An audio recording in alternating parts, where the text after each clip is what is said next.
जिल्हा विशेष सिरीजचे प्रत्येक जिल्ह्याचे फ्री पीडीएफ मिळवण्यासाठी ज्ञानदीप सरळ सेवा हे ऍप्लिकेशन आजच डाउनलोड करा। जिल्हा विशेष सिरीज मध्ये आपला आजचा जिल्हा आहे सिंधुदुर्ग जिल्हा। 1 मे 1981 मध्ये रत्नागिरी जिल्ह्यातनं 27वा जिल्हा हा सिंधुदुर्ग म्हणून स्थापन झाला। तेव्हा महाराष्ट्राचे मुख्यमंत्री AR अंतुले हे होते। सिंधुदुर्ग जिल्ह्याचं क्षेत्रफळ 5207 चौरस किलोमीटर इतकं आहे। सिंधुदुर्ग जिल्ह्यामध्ये कणकवली, कुडाळ, मालवण, वेंगुर्ला, देवगड, वैभववाडी, सावंतवाडी आणि दोडामार्ग हे 8 तालुके आहेत। आता आपण बघूयात की सिंधुदुर्ग जिल्ह्याच्या सीमा ह्या नेमक्या कोणत्या जिल्ह्यांना लागून आहेत। तर सिंधुदुर्ग हा महाराष्ट्रातला अति दक्षिणेकडचा जिल्हा म्हणून ओळखला जातो। सिंधुदुर्गच्या पूर्वेला सह्याद्रीची पर्वतरांग आहे आणि कोल्हापूर हा जिल्हा येतो। पश्चिमेला अरबी समुद्र आहे, तर दक्षिणेला गोवा आणि कर्नाटक हे राज्य आहे।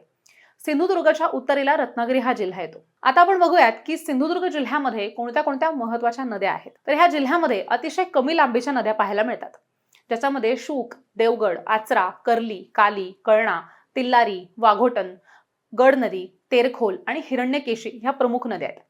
सिंधुदुर्गमध्ये कुठली महत्त्वाची पिकं घेतली जातात ती सुद्धा आपण पाहूयात। तर भात, वरी, नाचणी, रागी, कुळीथ, सुपारी, रातांबी म्हणजेच कोकम, फणस, काजू आणि देवगडचे हापूस आंबे ही सगळी प्रमुख पिकं आहेत। यासोबतच सिंधुदुर्गमधली महत्त्वाची वनसंपत्ती खैर, साग, शिसव आणि ऐन ही आहेत। आता आपण बघूयात की सिंधुदुर्गमध्ये असणारी महत्त्वाची ठिकाणं कुठली आहेत। तर सिंधुदुर्ग ही शिवरायांच्या स्पर्शानं पावन झालेली भूमी आहे। या ठिकाणी काही काळ आदिलशहानं सुद्धा राज्य केलेलं होतं। सिंधुदुर्ग हा 1997 मध्ये महाराष्ट्रातला पहिला पर्यटन जिल्हा म्हणून ओळखला गेलेला होता। शिवाय देशातील सर्वात स्वच्छ जिल्हा आणि राज्यातला पहिला हागणदारी मुक्त जिल्हा म्हणून सुद्धा सिंधुदुर्गची ओळख आहे। 1994 मध्ये सिंधुदुर्ग जिल्ह्यात विजयदुर्ग 1.5 मेगावॅटचा राज्यातला पहिला पवन फार्म स्थापन केला।